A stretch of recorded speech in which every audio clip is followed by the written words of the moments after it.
Petrol ಮತ್ತು diesel ಮೇಲೆ ಅಬಕಾರಿ ಸುಂಕವನ್ನ ಹೆಚ್ಚಳ ಮಾಡಲಾಗಿದೆ. ₹2 ಅಬಕಾರಿ ಸುಂಕವನ್ನ ಹೆಚ್ಚಳ ಮಾಡಲಾಗಿದೆ. ಆದ್ರೆ ನೀವು ಪೆಟ್ರೋಲ್ ಡೀಸೆಲ್ ಹಾಕಿಸಿಕೊಳ್ಳುವವರಾದ್ರೆ ಕೇಂದ್ರದಿಂದ ಹೆಚ್ಚಳ ಮಾಡಿದಂತ ಈ ಅಬಕಾರಿ ಸುಂಕದ ಹೊರೆ ನಿಮ್ಮ ಮೇಲೆ ಹಾಕೋದಿಲ್ಲ. ಪೆಟ್ರೋಲ್ ಡೀಸೆಲ್ ದರ ಹೆಚ್ಚಾಗೋದಿಲ್ಲ. ಸುಂಕ ಹೆಚ್ಚಳದ ಬರೆ ಸಾಮಾನ್ಯ ಜನರ ಮೇಲೆ ಬೀಳೋದಿಲ್ಲ. ಪೆಟ್ರೋಲ್ ಕಂಪನಿಗಳು ಇದರ ಹೊರೆಯನ್ನು ಹೊತ್ಕೊಳ್ಬೇಕು. ಪೆಟ್ರೋಲ್ ಕಂಪನಿಗಳಿಗೆ ಸುಂಕ ಹೆಚ್ಚಳದ ಬರೆ ಹೊರತು ಸಾಮಾನ್ಯ ಜನರಿಗಲ್ಲ. ಈ ಸುಂಕವನ್ನ ಕಂಪನಿಗಳೇ ಭರಿಸಲಿವೆ. ದೇಶದ ಜನತೆಗೆ ಕೇಂದ್ರ ಸರ್ಕಾರ ಭರವಸೆಯನ್ನ ಕೊಟ್ಟಿದೆ. ಅಬಕಾರಿ ಸುಂಕ ₹2 ನಾವು ಹೆಚ್ಚಳ ಮಾಡಿದ್ದು ಹೌದು. ಹಂಗಂತೇಳಿ ಆ ದುಡ್ಡನ್ನ ನೀವು ನಿಮ್ ಕೈಯಾರ ಕೊಡೋದು ಬೇಡ. ಇದು ಪೆಟ್ರೋಲ್ ಡೀಸೆಲ್ ಏನು ಕಂಪನಿಗಳೇನಿದಾವಲ್ಲ ಆ ಕಂಪನಿಗಳು ಇದನ್ನ ಭರಿಸುತ್ತವೆ, ಸಾಮಾನ್ಯ ಜನರು ಅಲ್ಲ ಅನ್ನುವ ಭರವಸೆಯನ್ನ ಕೊಟ್ಟಿದೆ ಕೇಂದ್ರ ಸರ್ಕಾರ.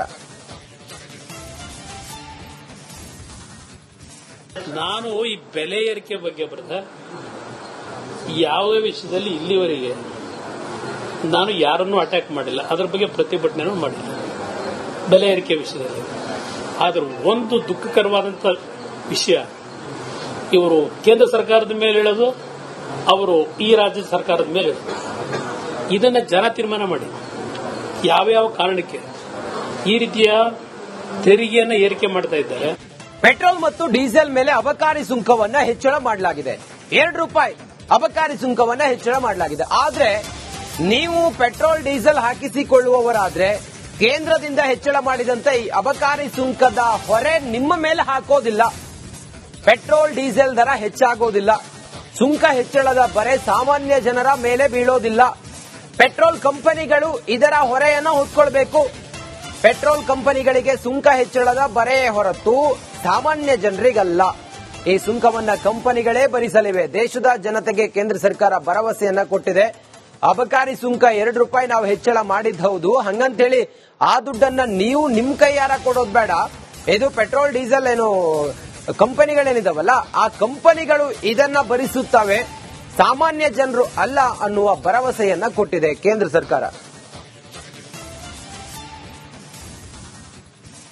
ನಾನು ಈ ಬೆಲೆ ಏರಿಕೆ ಬಗ್ಗೆ ಯಾವುದೇ ವಿಷಯದಲ್ಲಿ ಇಲ್ಲಿವರೆಗೆ ನಾನು ಯಾರನ್ನೂ ಅಟ್ಯಾಕ್ ಮಾಡಿಲ್ಲ, ಅದರ ಬಗ್ಗೆ ಪ್ರತಿಭಟನೆ ಮಾಡಿಲ್ಲ ಬೆಲೆ ಏರಿಕೆ ವಿಷಯದಲ್ಲಿ. ಆದರೂ ಒಂದು ದುಃಖಕರವಾದಂತ ವಿಷಯ, ಇವರು ಕೇಂದ್ರ ಸರ್ಕಾರದ ಮೇಲೆ ಹೇಳೋದು, ಅವರು ಈ ರಾಜ್ಯ ಸರ್ಕಾರದ ಮೇಲೆ ಹೇಳೋದು.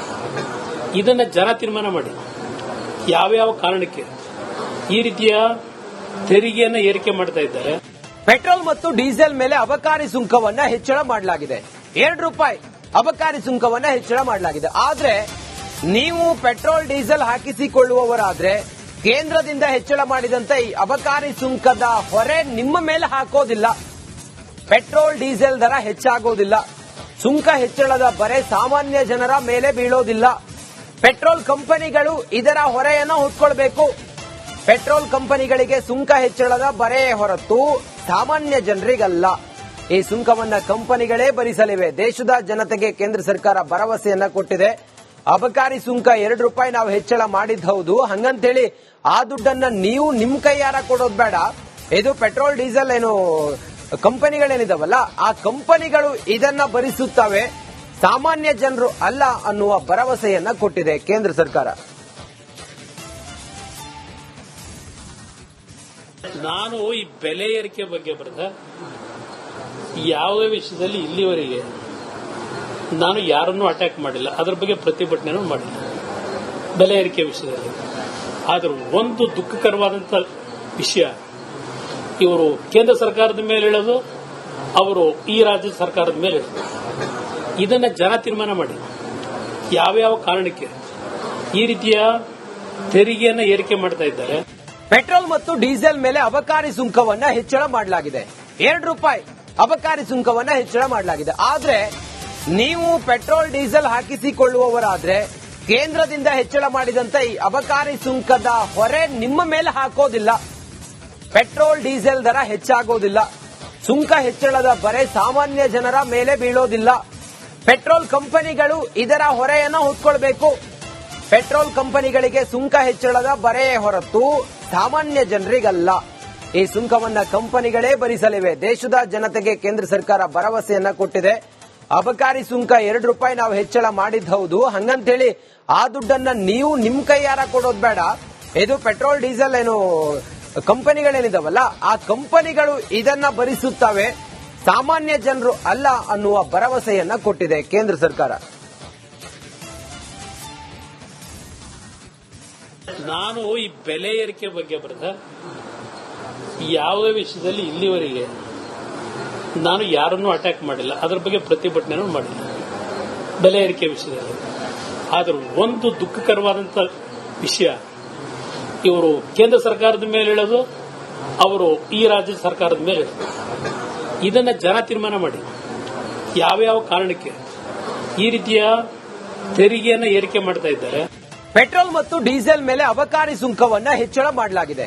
₹2 ಅಬಕಾರಿ ಸುಂಕವನ್ನ ಹೆಚ್ಚಳ ಮಾಡಲಾಗಿದೆ. ಆದ್ರೆ ನೀವು ಪೆಟ್ರೋಲ್ ಡೀಸೆಲ್ ಹಾಕಿಸಿಕೊಳ್ಳುವವರಾದ್ರೆ ಕೇಂದ್ರದಿಂದ ಹೆಚ್ಚಳ ಮಾಡಿದಂತ ಈ ಅಬಕಾರಿ ಸುಂಕದ ಹೊರೆ ನಿಮ್ಮ ಮೇಲೆ ಹಾಕೋದಿಲ್ಲ. ಪೆಟ್ರೋಲ್ ಡೀಸೆಲ್ ದರ ಹೆಚ್ಚಾಗೋದಿಲ್ಲ.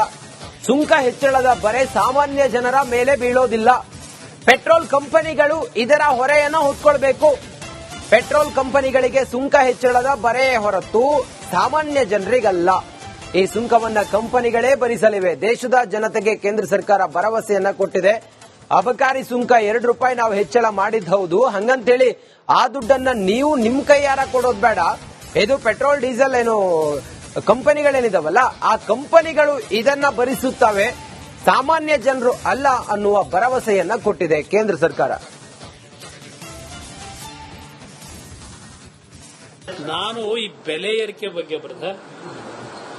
ಯಾವುದೇ ವಿಷಯದಲ್ಲಿ ಇಲ್ಲಿವರೆಗೆ ನಾನು ಯಾರನ್ನೂ ಅಟ್ಯಾಕ್ ಮಾಡಿಲ್ಲ, ಅದರ ಬಗ್ಗೆ ಪ್ರತಿಭಟನೆ ಮಾಡಿಲ್ಲ ಬೆಲೆ ಏರಿಕೆ ವಿಷಯದಲ್ಲಿ. ಆದರೂ ಒಂದು ದುಃಖಕರವಾದಂತ ವಿಷಯ, ಇವರು ಕೇಂದ್ರ ಸರ್ಕಾರದ ಮೇಲೆ ಹೇಳೋದು, ಅವರು ಈ ರಾಜ್ಯ ಸರ್ಕಾರದ ಮೇಲೆ ಹೇಳೋದು. ಇದನ್ನ ಜನ ತೀರ್ಮಾನ ಮಾಡಿ ಯಾವ್ಯಾವ ಕಾರಣಕ್ಕೆ ಈ ರೀತಿಯ ತೆರಿಗೆಯನ್ನ ಏರಿಕೆ ಮಾಡ್ತಾ ಇದ್ದಾರೆ. ಪೆಟ್ರೋಲ್ ಮತ್ತು ಡೀಸೆಲ್ ಮೇಲೆ ಅಬಕಾರಿ ಸುಂಕವನ್ನ ಹೆಚ್ಚಳ ಮಾಡಲಾಗಿದೆ. ₹2 ಅಬಕಾರಿ ಸುಂಕವನ್ನ ಹೆಚ್ಚಳ ಮಾಡಲಾಗಿದೆ. ಆದ್ರೆ ನೀವು ಪೆಟ್ರೋಲ್ ಡೀಸೆಲ್ ಹಾಕಿಸಿಕೊಳ್ಳುವವರಾದ್ರೆ ಕೇಂದ್ರದಿಂದ ಹೆಚ್ಚಳ ಮಾಡಿದಂತ ಈ ಅಬಕಾರಿ ಸುಂಕದ ಹೊರೆ ನಿಮ್ಮ ಮೇಲೆ ಹಾಕೋದಿಲ್ಲ. ಪೆಟ್ರೋಲ್ ಡೀಸೆಲ್ ದರ ಹೆಚ್ಚಾಗೋದಿಲ್ಲ. ಸುಂಕ ಹೆಚ್ಚಳದ ಬರೆ ಸಾಮಾನ್ಯ ಜನರ ಮೇಲೆ ಬೀಳೋದಿಲ್ಲ. ಪೆಟ್ರೋಲ್ ಕಂಪನಿಗಳು ಇದರ ಹೊರೆಯನ್ನು ಹೊತ್ಕೊಳ್ಬೇಕು.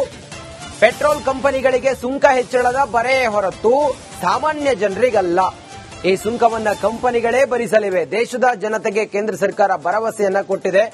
ಅಬಕಾರಿ ಸುಂಕ ₹2 ನಾವು ಹೆಚ್ಚಳ ಮಾಡಿದ್ದು ಹೌದು. ಹಂಗಂತೇಳಿ ಆ ದುಡ್ಡನ್ನ ನೀವು ನಿಮ್ ಕೈಯಾರ ಕೊಡೋದು ಬೇಡ. ಇದು ಪೆಟ್ರೋಲ್ ಡೀಸೆಲ್ ಏನು ಕಂಪನಿಗಳೇನಿದಾವಲ್ಲ ಆ ಕಂಪನಿಗಳು ಇದನ್ನ ಭರಿಸುತ್ತವೆ, ಸಾಮಾನ್ಯ ಜನರು ಅಲ್ಲ ಅನ್ನುವ ಭರವಸೆಯನ್ನ ಕೊಟ್ಟಿದೆ ಕೇಂದ್ರ ಸರ್ಕಾರ. ನಾನು ಈ ಬೆಲೆ ಏರಿಕೆ ಬಗ್ಗೆ ಯಾವುದೇ ವಿಷಯದಲ್ಲಿ ಇಲ್ಲಿವರೆಗೆ ನಾನು ಯಾರನ್ನೂ ಅಟ್ಯಾಕ್ ಮಾಡಿಲ್ಲ, ಅದರ ಬಗ್ಗೆ ಪ್ರತಿಭಟನೆ ಮಾಡಿಲ್ಲ ಬೆಲೆ ಏರಿಕೆ ವಿಷಯದಲ್ಲಿ. ಆದರೂ ಒಂದು ದುಃಖಕರವಾದಂತ ವಿಷಯ, ಇವರು ಕೇಂದ್ರ ಸರ್ಕಾರದ ಮೇಲೆ ಹೇಳೋದು, ಅವರು ಈ ರಾಜ್ಯ ಸರ್ಕಾರದ ಮೇಲೆ ಹೇಳೋದು. ಇದನ್ನ ಜನ ತೀರ್ಮಾನ ಮಾಡಿ ಯಾವ್ಯಾವ ಕಾರಣಕ್ಕೆ ಈ ರೀತಿಯ ತೆರಿಗೆಯನ್ನ ಏರಿಕೆ ಮಾಡ್ತಾ ಇದ್ದಾರೆ.